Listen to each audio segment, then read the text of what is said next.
메시지는 케노시스 그리스도라고 하는 개념 속에 담겨 있습니다. 우리가 성탄절에 맞이하는 그 인물이 과연 누구며, 또 우리에게 그것은 예수 안에 새로운 존재로 산다는 게 무엇을 뜻하는지를 알려준다는 의미입니다.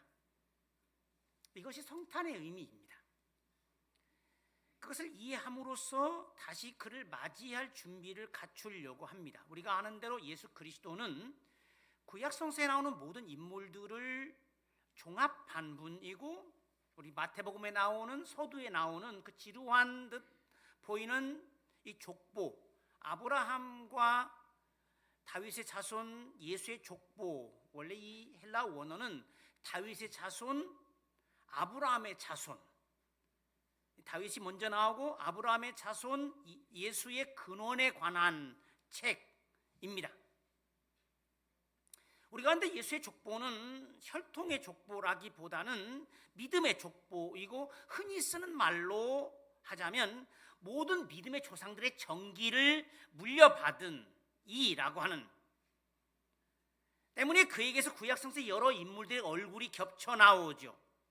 우리가 이에 대해서 물론 다음에 살펴볼 기회가 있을 것입니다. 그는 그의 믿음의 선조들의 모든 걸 담아낸 분, 신앙 역사의 마지막에 핀 생명의 꽃.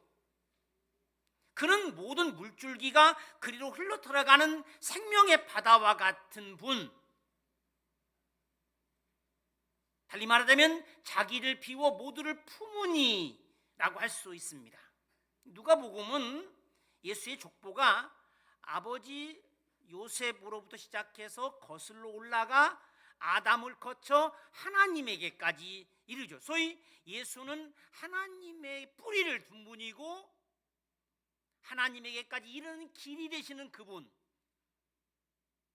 하는 것을 말해줍니다.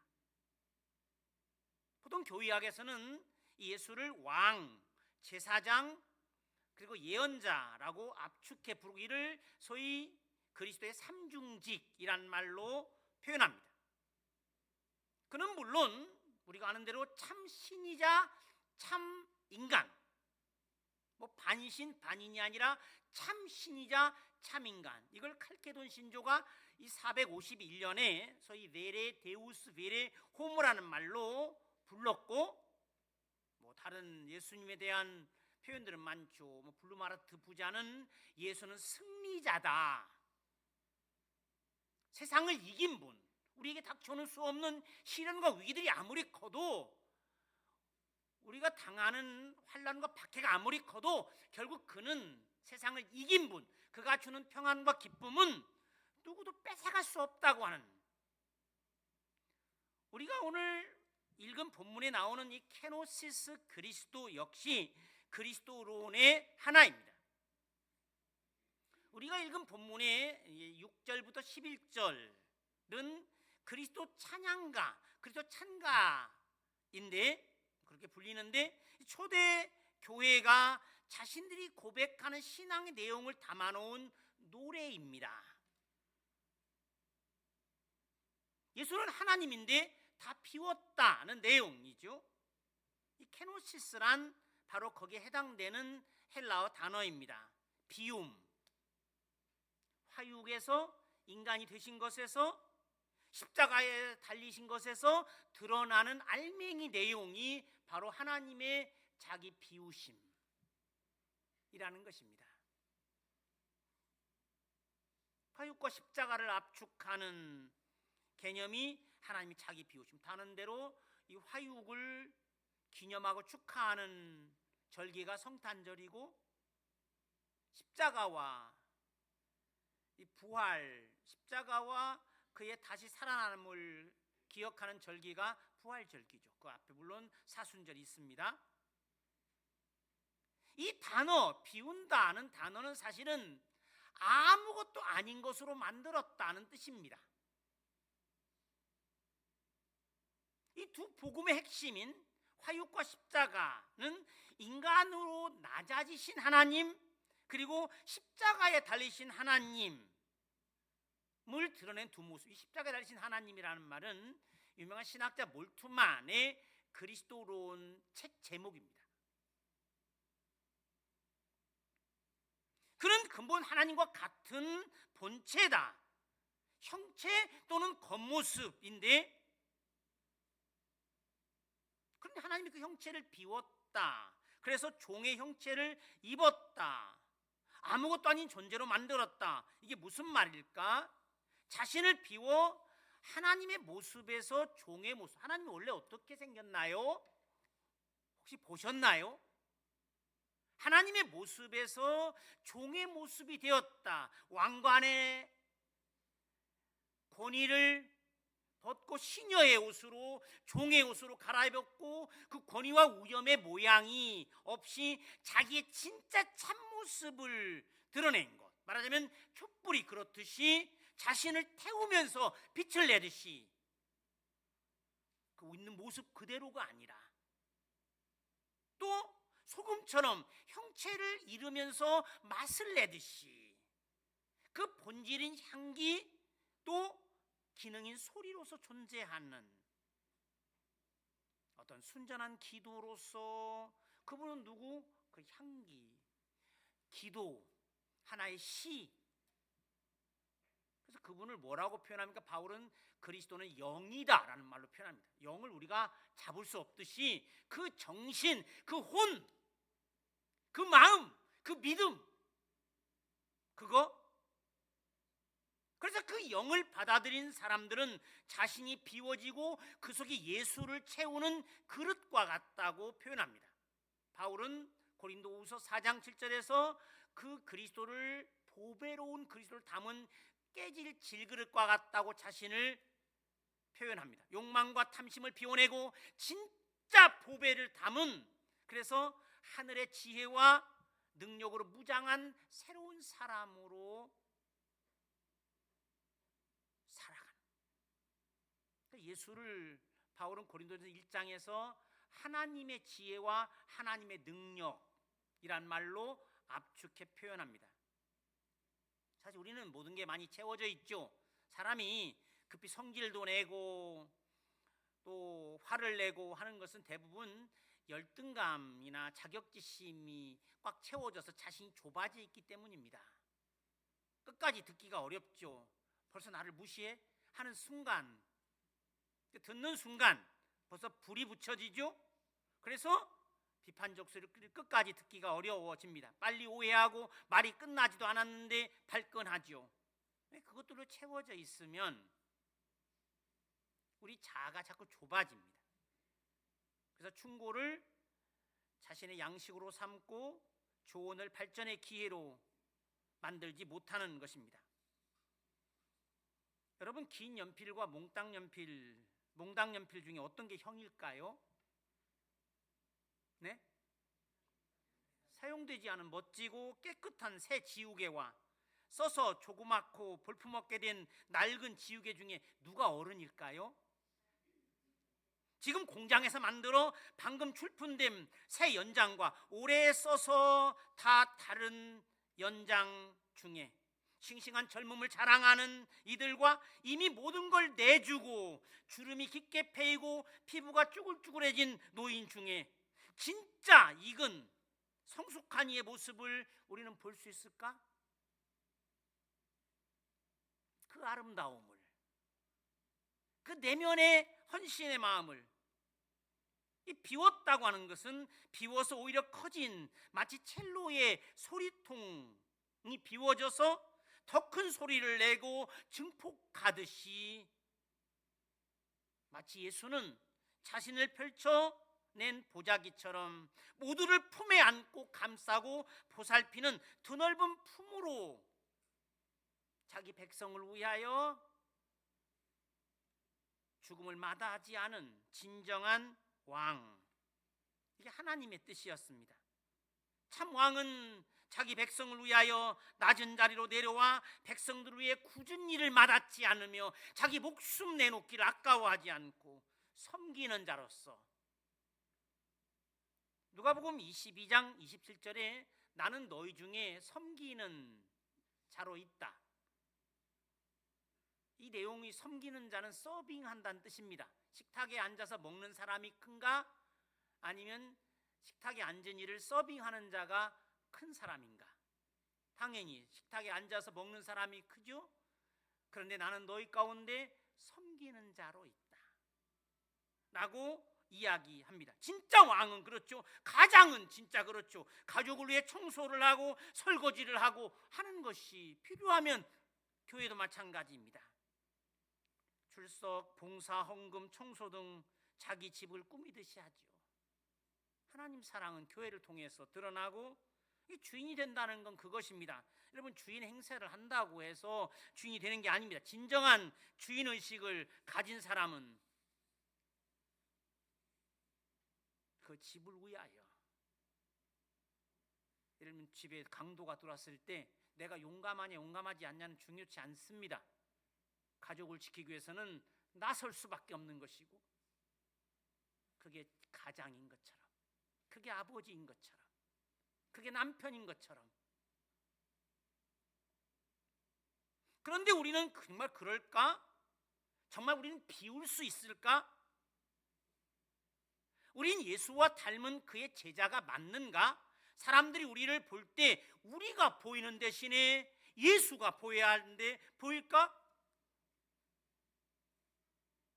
한번 보시죠. 예수님처럼 생긴 분들 옆에. 예수님이라고는 좀 그렇고 괜히 천사를 뵙는 것 같습니다. 인사들 해주시. 옆에 뵙게 되니 천사를 뵙는 것 같습니다.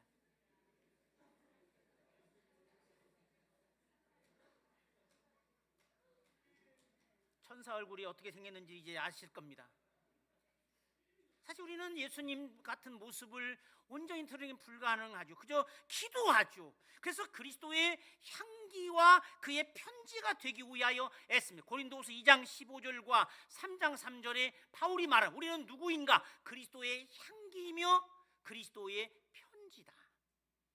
우리가 가는 곳마다 그리스도의 향기가 나타나야 하고, 껍데기가 아니라 우리 속에 있는 예수가 드러나도록. 바울은 늘 그랬죠.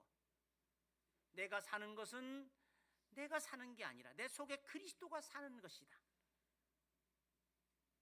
갈라디아 2장 20절에서 말하고 있는 것처럼, 그래서 믿음으로 산단 말은 예수가 살아있게 하는 것, 자기를 비운 이는 하나님의 뜻이, 즉 타인을 위한 유익이 될 기준이 되도록. 바울의 말로 하면 그는 자신으로부터 자유로워 모든 이들에게 유익이 되도록 하는 유연성과 탄력성을 가진 이로서 그는 유대인도 될 수 있었고 이방인도 될 수 있었고, 율법이 없는 이에게 율법이 없는 이가 되는가 하면 율법 있는 자에겐 율법 있는 자로서 복음을 위하여 모든 걸 내려놓고 자신의 삶을 거기에 귀속시킨, 그래서 내게 고난이더라도 그리스도가 전파된다면 그것이 유익인 것이고 그 길을 위하여 내가 있는 것이 아닌가.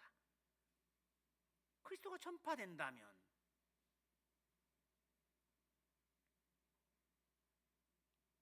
자신은 이제부터 죄에 대하여 죽고 하나님께 대하여 산 자가 된다.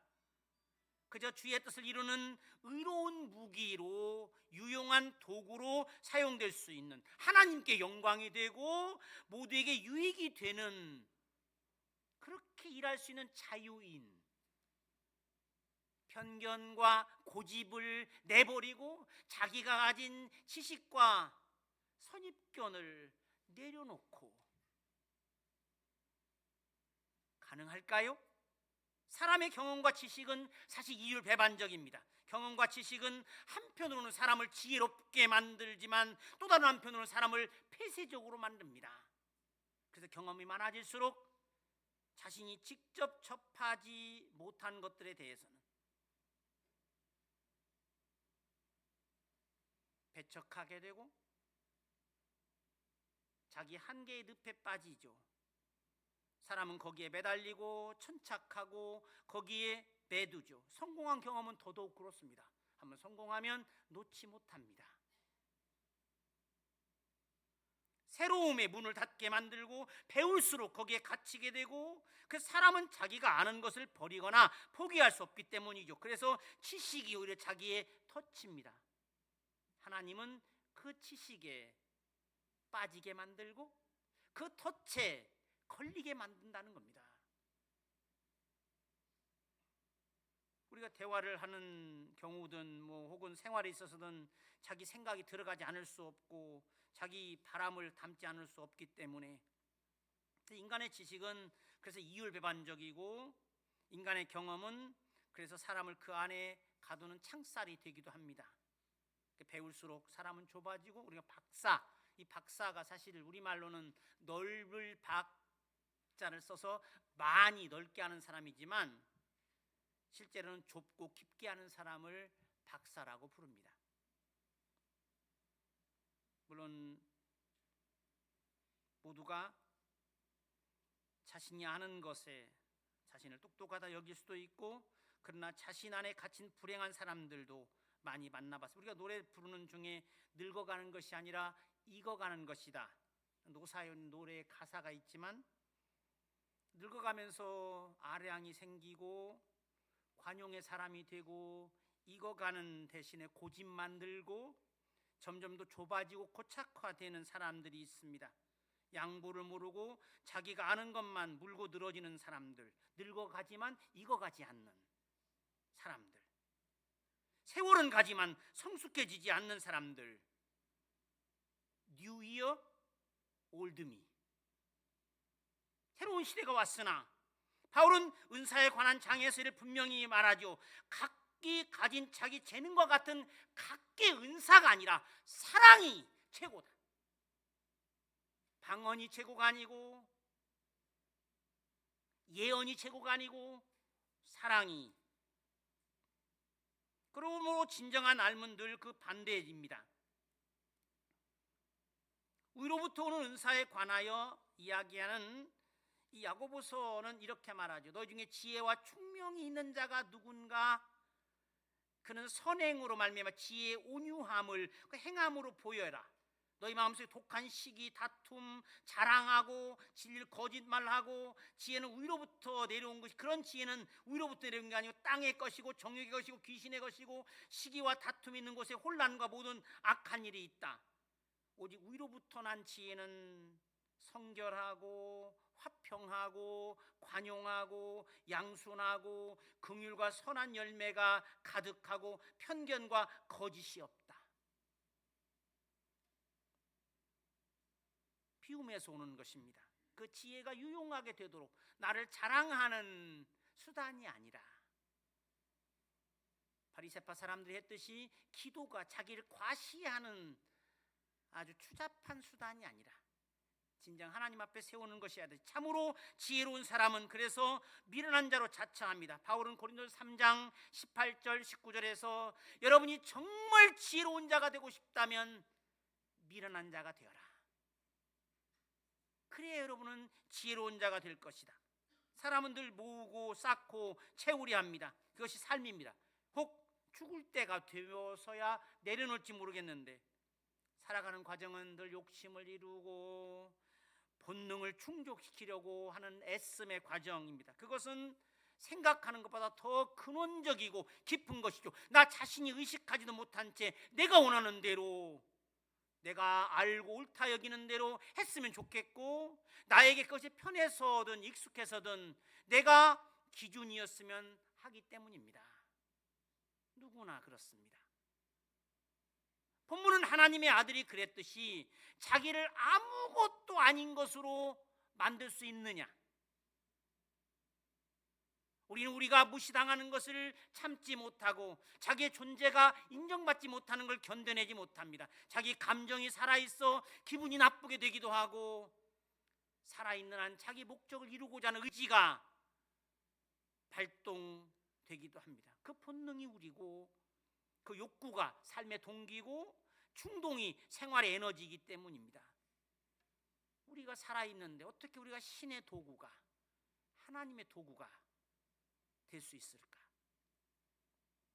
성서는 사람을 사로잡고 있는 바로 그 원초적인 탐심, 욕망을 죄라는 말로 표현합니다.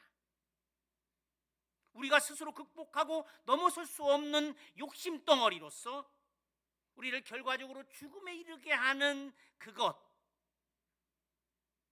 죄는 죽음의 씨앗이죠. 욕심이 잉태하면 죄가 되고 죄가 장성하면 사망을 낳고, 우리가 살겠다고 하는데 하는 짓이 죽을 짓이라는 겁니다. 자기가 하려는 것이 죽으려고 하는 것이라니, 그 모순된 존재가 인간이다. 그래서 에밀 브룬너가 그리스도교 인간론을 기록한 책의 제목이 모순 속의 인간. 잘 살려고 하고 더 나아지려고 하는데 반대의 길을 가더라는 것입니다. 그런데 그리스도는 반대였습니다. 오르는 대신 내려온이었고, 누가복음 19장에 보면 나오는 삭개오 이야기처럼 올라간, 사실 이 본문도 무지무지하게 중요한데 거기에 전치사 위로 아나 아래로 카타라고 하는 단어가 붙어있는, 아주 내려와라, 올라가려고 하지 말고. 그는 자기 것을 추구하는 대신 자기를 버린 이였습니다. 비울수록 큰 사람이 되는 것이고, 아량, 이해의 넓이, 인품의 정도가 바로 그 사람의 크기인 것이죠. 사람이란 뭡니까? 그 사람이 가진 희망이 곧 그 사람인 것이고, 그 사람이 가진 용기가, 그 사람이 가진 인내가 곧 그 사람인 것이잖아요. 비운다 또는 낮춘다는 말은 우리가 쓰는 다른 말로 표현하면 내려놓는단 말입니다. 근데 그게 가능하냐? 말은 하지만 실제로는 그럴 수 없죠.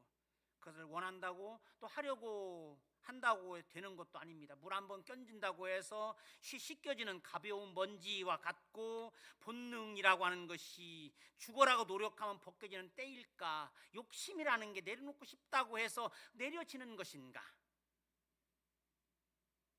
그리스도인은 다름 아닌 바로 그를 따르는 사람들인데, 불가능한 그것을 이 비운다 낮춘다는 것이 결국 하나님의 뜻에 끝까지 복종한 행위였음을 오늘 본문 8절이 말해줍니다. 십자가를 지고 죽기까지 그걸 따라가겠다는 사람들이 그리스도인들입니다. 그래서 얻는 참병에 진정한 승리를 거두겠다고 신앙의 삶이 그렇죠. 예수님이 하신 말씀도 예수와 복음을 위하여 모든 것을 버리고 그의 뒤를 따른 이들에게 약속된 것. 그러므로 사람은 비우고, 그러면 하나님은 채우십니다. 사람은 욕망을 비우고 탐심을 버리고, 그러면 하나님은 진짜 지혜와 참 능력으로 채우시고, 사람은 낮추고 하나님은 높이시고, 사람이 하나님의 뜻 위에 죽으면 하나님은 반드시 그를 되살려내신다고 하는 것을, 그리스도인은 그것을 경험하며 그것을 믿으며 실제로 살아가는 사람들입니다. 예수를 품은 사람은 그렇게 됩니다. 우리가 지금 맞이하려고 하는 그분을 맞아들이면 우리는 자유의 종이 되고 새로운 사람이 되고, 새로운 현실은 그리스도 안에 있는 그 실존이 자유죠. 자유가 뭡니까? 구원입니다. 구원은 자유로 설명되죠. 그리스도인은 자유인입니다. 이 단어가 가장 명확하게 드러나는 것이 이름 루터입니다. 우리가 전에도 말씀드렸지만 루터는 원래 그의 이름은 루더인데, 그가 막데부르크에 있는 알브레히트 주교에게 95개조의 라틴어 의제를 보내면서 자신을 루터라고 표현하고 있고, 이 루터는 헬라어 엘유테로스, 자유인이라는 말에 꼬리를 띄고 자기 이름하고 비슷한 루더를 루터라고, 소위 필명이죠. 펜네임이죠.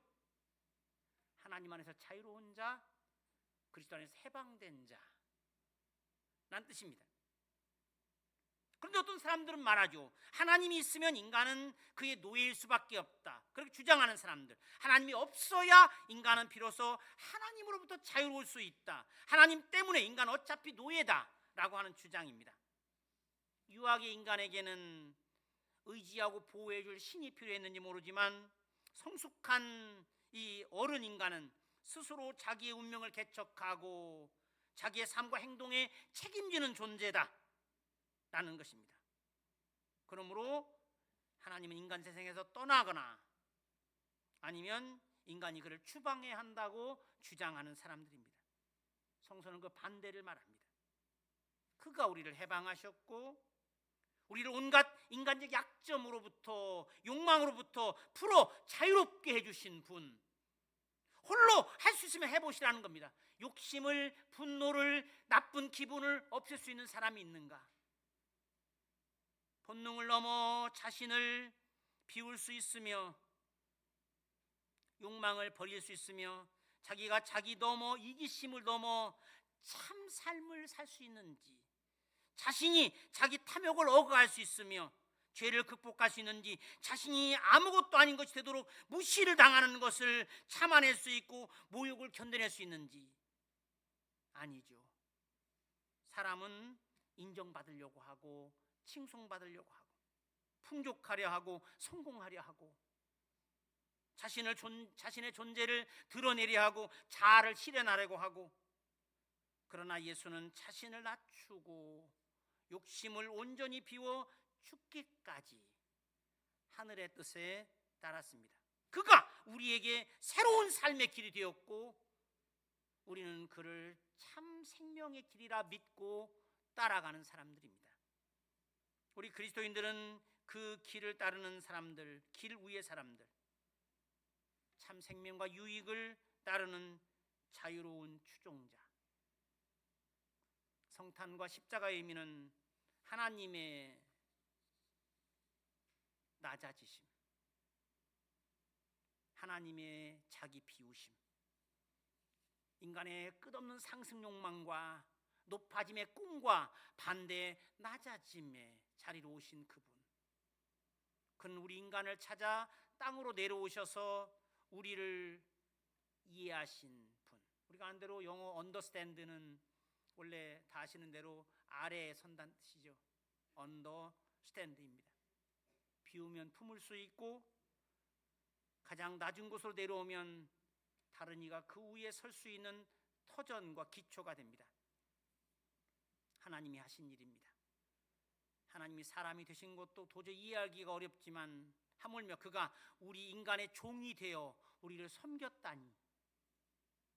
루터는 이것을 기억하는 것으로 예배를 말하죠. 예배를 고테스트인스트, 하나님과 섬김이란, 우리가 원래 워십 서비스란 말은 우리가 하나님께 하는 서비스가 아니라 그가 우리를 서비스하셨음을 늘 기억하는 행위입니다.